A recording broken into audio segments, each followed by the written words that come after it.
So Euro 2020 is just around the corner, and as an England fan, I feel like we've got an okay squad. I don't think we're the favourites, but I think there's a chance. And I've seen lots of speculation about different people's England 11s, and I think everyone has an opinion.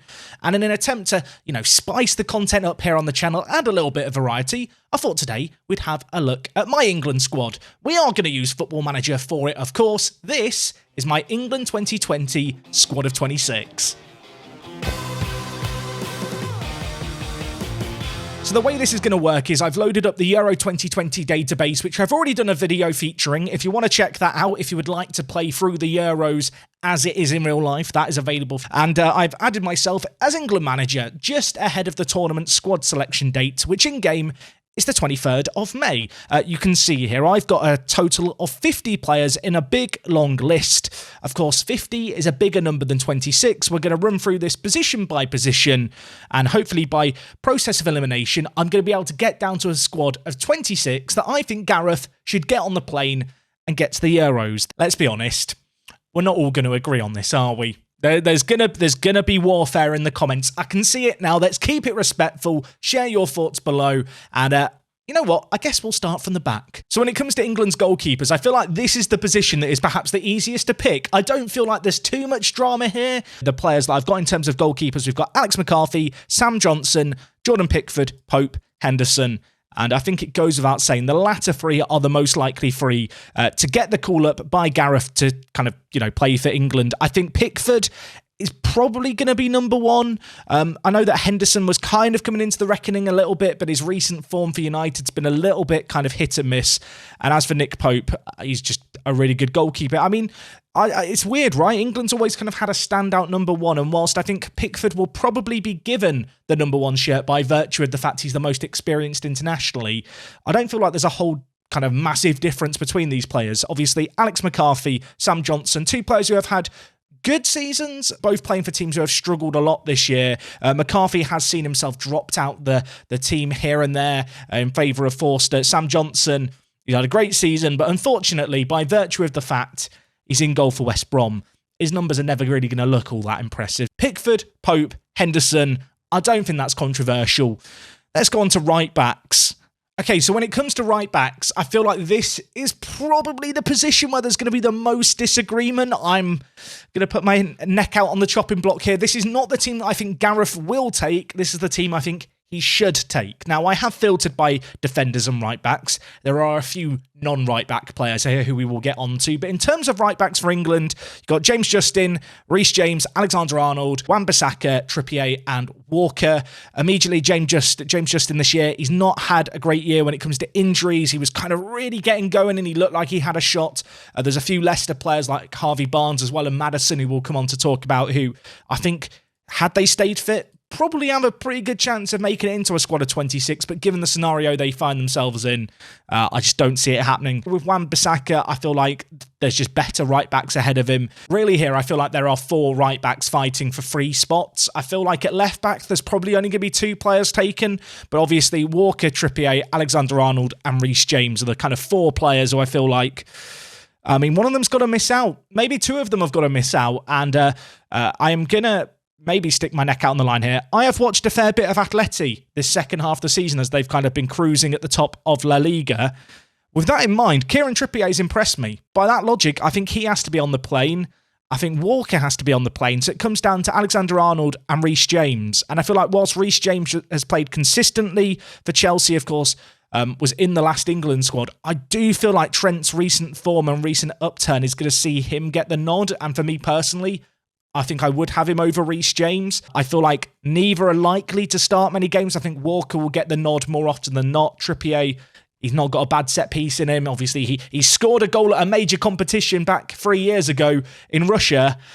So yeah, Reece James, I'm really sorry, bud, but you're not making my cut here. So I already talked a little bit about the left backs here. This feels fairly clear cut. I feel like Cresswell, he's had a good year for West Ham, but he's not going to get the call-up, I don't think. And I don't think he should either. Shaw and Chilwell are kind of the go-to players. I think Shaw's recent form for United since Christmas probably means that he would start for me if I was England manager.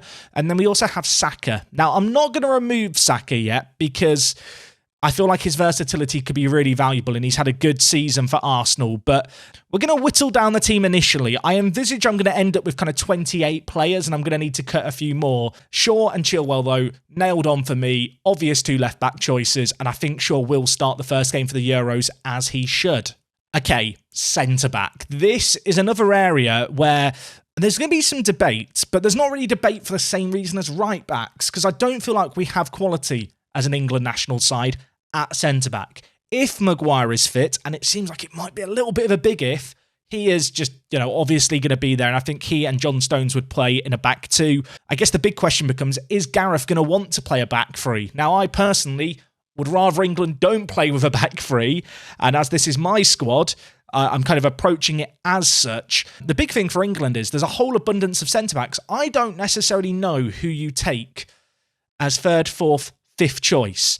Obviously, you've got players like Connor Cody, who's got good leadership. He plays in a back 3. He's experienced doing that. If that's the route that Gareth wants to go down, he could very much be in there. Ben White's had a good season for Brighton, as has Lewis Dunk, of course, 2 players who they're not regulars of the England squad. They've been passed up on before, especially in the case of Dunk. Konsa, good year, maybe faded off a little bit with Villa. Similar story for Tyrone Mings, but obviously he is left-footed, so I feel like as a left centre-back, he could be an option. Tomori at Milan, I'm not going to pretend I've watched a load of Serie A this year. I haven't, but by all accounts, he's played okay. He started semi-regularly for Milan, who have had a pretty good season in terms of their recent history. With that in mind, I think we have to start cutting some names early, and Eric Dyer, for me, I wouldn't include. I don't feel like Eric Dyer's been that good. I feel like he's been disappointing in an England shirt and for Spurs. When it comes to players like Konsa and White, I just feel like there's probably better options ahead of them. They may well get into the England foray in the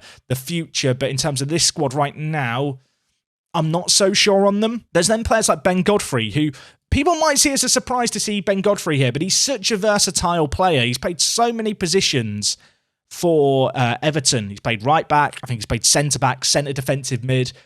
And I do like Ben Godfrey a lot. And I would not be mad if he was included. But for me, again, it comes down to the kind of what we know factor. So for that reason, I'm going to not take Ben Godfrey. Elsewhere, Mings, Dunk, Tomori. I feel like one of these needs to go. And there's also Michael Keane. He's been okay for Everton again, but I don't feel like he's been a super standout player. As I said, this is a weird position. I think there's 2 obvious players for England who could go in Stones and Maguire, and then I really don't feel like there's a lot separating kind of the next tier down of centre-backs for England. I would probably take Tomori, and that might end up being controversial, but I feel like he's obviously been playing for Milan semi-frequently. I think he's had 14 starts in Serie A. Elsewhere, I think Mings, for his experience and his leadership, probably should go. And then we're really looking at Cody or Dunk. And given the fact that Cody plays in a back 3, has the ability to play centre mid, Dunk has obviously been passed up on before, I am not going to take Dunk. He's probably unfortunate to miss out because I think Lewis Dunk's been a really good player. Of course, he was linked with Chelsea last summer. But for me personally, I think he does just narrowly miss out. And I do feel like when you've got what you'd have to say is a slightly older kind of set of centre-backs, I think Tomori is the most likely of the kind of younger players to get the nod and make it to the England squad. And I would probably agree with that decision if that's the one that's taken. Okay, I'm ready for some controversy here because I think at centre mid, there's some pretty good options at England. I think there's players like Rice who have to be in. Jordan Henderson, I think his leadership's pretty invaluable when it comes to England squads. Just having as many captains as possible isn't a bad thing. I think back to some of the best England squads in the last 30 years, and they've been made up of a lot of leaders. Even if Henderson doesn't play, I think his experience, his leadership is pretty invaluable. Players like Ward-Prowse, Calvin Phillips, I think they're on the fringes. If Henderson isn't fit for the Euros, I would probably take Phillips. I think Ward-Prowse, obviously, set-piece specialist. For me personally, I look at the England squad. We've got a load of set-piece specialists. I don't see the benefit in your probably 4th or 5th choice centre mid being someone who's good at set pieces. There's a whole host of other players as well, like Grealish as well, who are more than capable of striking a dead ball. So for me, Ward-Prowse probably misses out, as does probably Phillips. Ross Barkley's here mostly because first half of the season, I know there was lots of hype around him. Same story of Alex Oxlade-Chamberlain. Really good for Alex Oxlade-Chamberlain. Biased Liverpool fan here. I love him. I think he's a great footballer when he's fit, but he's missed so much football this year, I just can't include him. Obviously, Maddison has been out with a hip injury for 3 months. Again, another player who can't really make it because of that. And then I think when you look at the likes of Mount, Foden, Bellingham, you can't really justify having Dele Alli in the team. I'm afraid to say for Dele Alli. He's a player who he's not started nearly enough in the league this year. I think he's been pretty disappointing. So he's not going to be in there. So immediately 6 players I can cull out.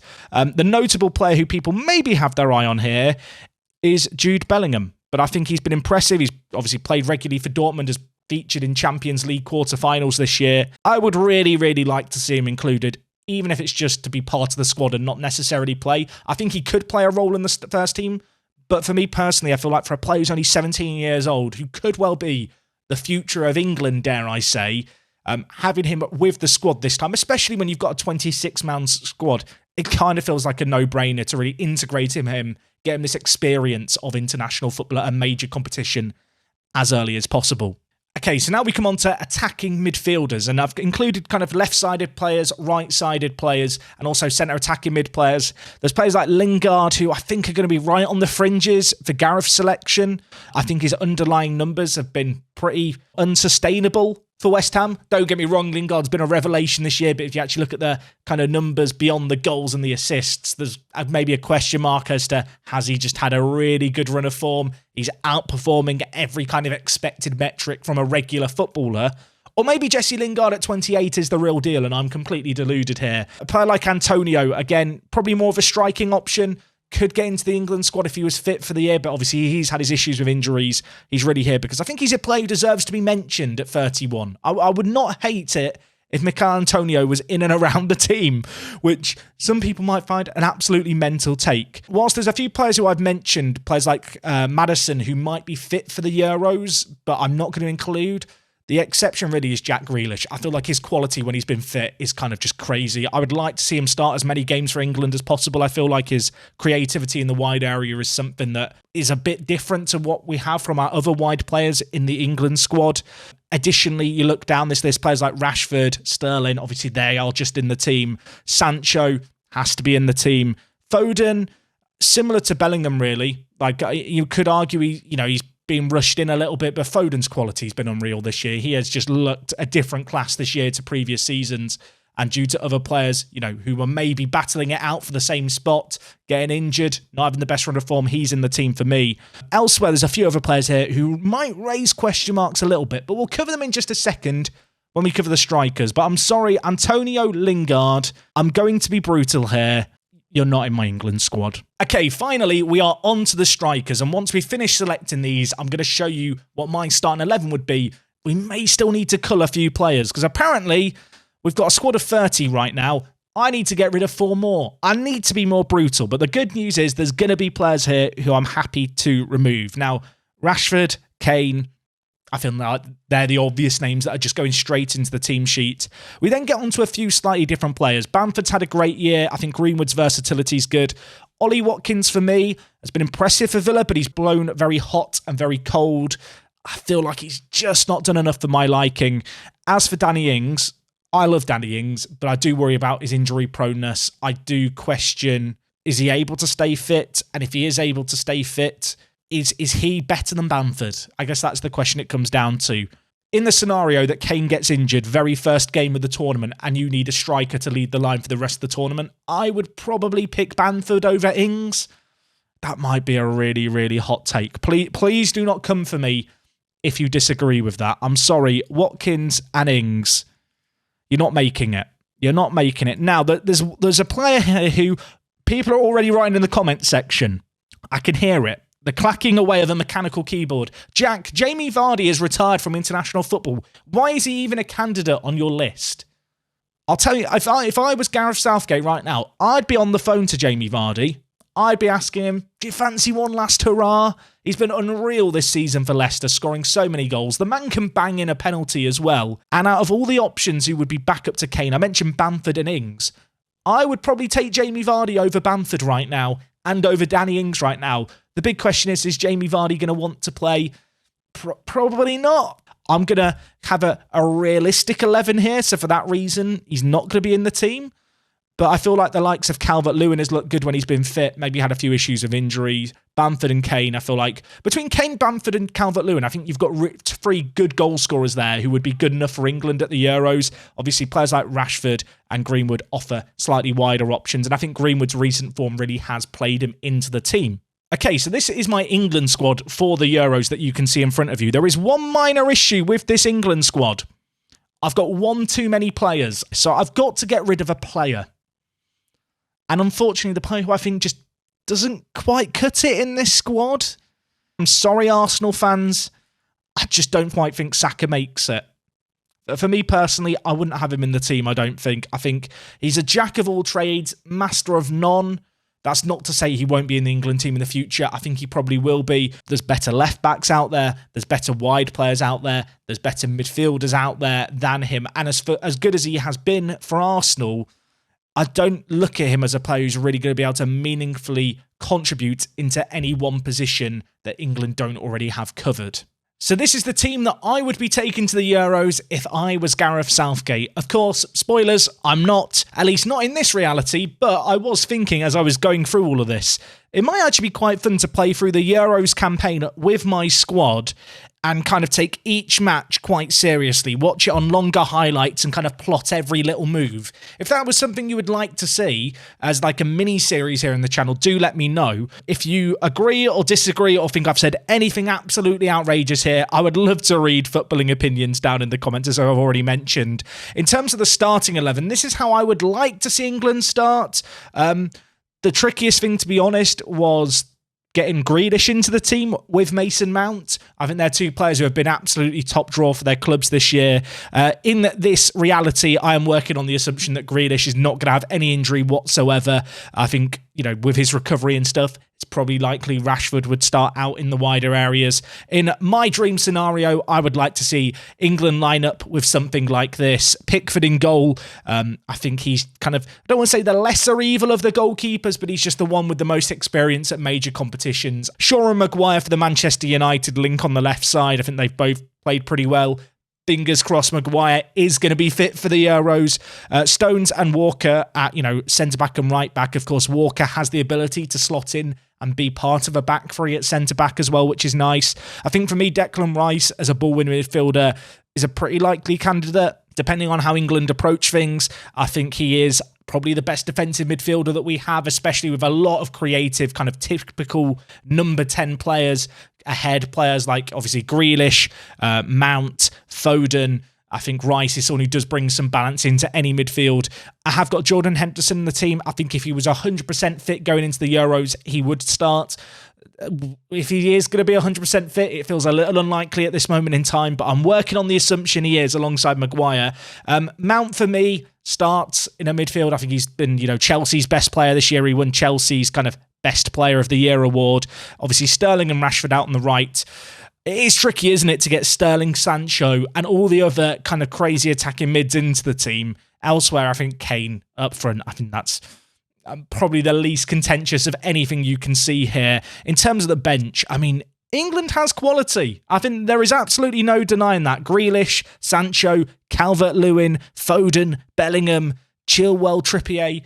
I like England's team. I feel like it's a team with some good depth in certain areas. I think through picking this team and looking at it now, maybe I'm lacking one player at centre mid. Maybe a Calvin Phillips could have snuck in. But I've made my call. I've submitted the inbox item. This is my squad. And as I said at the top of this video, I'd love to know yours down in the comments. Anyway, guys, that is going to wrap up this video from me. It was quite nice. There's a little bit of a change of pace to do some real football stuff here on the channel. Share some opinions, however controversial they may be. If you've enjoyed today's video and you would like to see more like it, drop a like on the video. Leave your England 26-man squad down in the comments, as well as the team that you would start for the very first game of the tournament. If you would like to see a full series where I take charge of England and micromanage every little thing going into each match day and during match days, let me know in the comments. A slightly different way to play Football Manager, but I think it could be a fun thing to do, especially with the Euros upcoming. And other than that, if of course you're new to the channel and you've got to the end, make sure to subscribe. We have more Football Manager content on the regular. And well, until next time, it is me, Jack. Thank you so much for watching, and I'll catch you guys next time. I'm out.